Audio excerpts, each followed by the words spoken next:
அசுத்தம் உள்ள இடத்தில், துர்நாற்றம் உள்ள இடத்தில் மனம் செயிக்காதல்லவா? இங்கே துர்நாற்றம் என்றால் இருக்க முடியுமா? அப்போ இந்த உடம்பு அசுத்தமாக இருந்தால் சிந்தனை உயர்ந்து இருக்காது. அப்போ சிந்தனை உயர்வதற்கு என்ன செய்ய வேண்டும்? வள்ளுவன் சொன்னது போல் புலால் உணவு நீக்க வேண்டும். நமக்கு கடவுள் என்ன செய்திருக்கிறான்?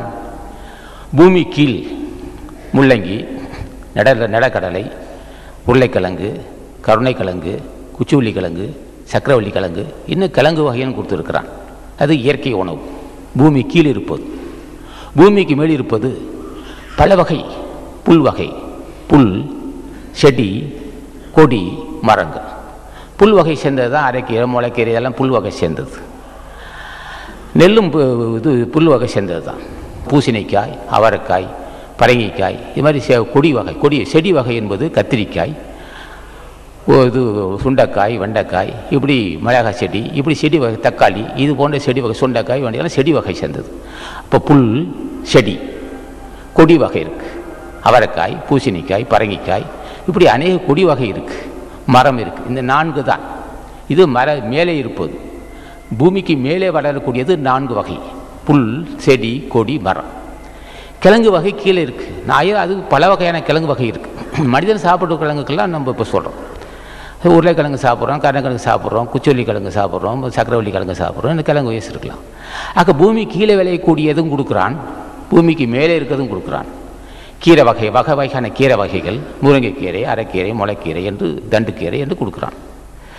அதே சமயத்தில் பருப்பு வகை, முந்திரி பருப்பு, பாதாம் பருப்பு, துவரம் பருப்பு, இப்படி பருப்பு வகைகளும் கொடுப்பான். பயிர் வகை இருக்குது. தட்டைப்பயிறு, பாசிப்பயிர், இது போட பயிர் வகையும் கொடுக்குறான். மொச்சக்கொட்டை, இது மாதிரி நிலக்கடலை பருப்பு, பூமி கீழே இருப்பது.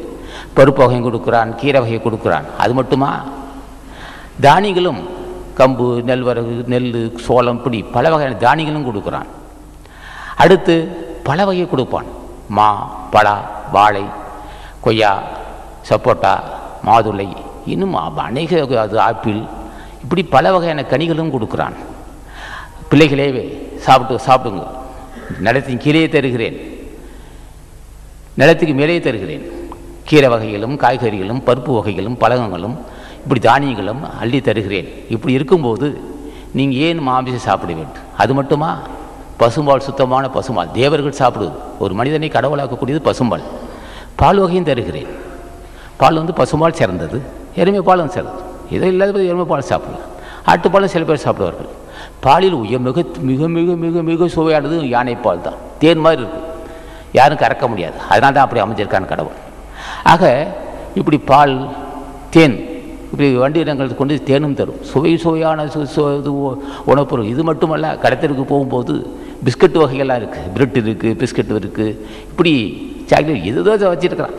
இப்படி குளிர்பானங்கள் தரான். பல வகை சர்க்கரை, கரும்பு, இப்படி போன்றாலும் உணவுப் பொருளெல்லாம் கொடுக்குறான். சுவைத்து பாருங்கள், நல்லா சுவைத்து சாப்பிடுங்கள்னா.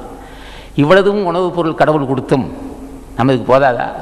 பாலாவும் சாப்பிட்லாம், இப்போ தயிராகவும் சாப்பிட்லாம், வெண்ணெய் சாப்பிட்லாம், நெய்யாக சாப்பிட்லாம். இவ்வளவு சாப்பிட்டாலும் உடம்பெல்லாம் தான் இருக்குது. ஆக இத்தனையும் கடவுள் கொடுத்து ஏன் புலால் உண்ணுகிறீர்கள்? அது மேலும் மாசு உண்டாக்கும். வகை வகையான உணவு கொடுத்துருக்கிறேன். வகையான உணவெல்லாம் விட்டு ஏன் புலால் சாப்பிடுகிறீர்கள்?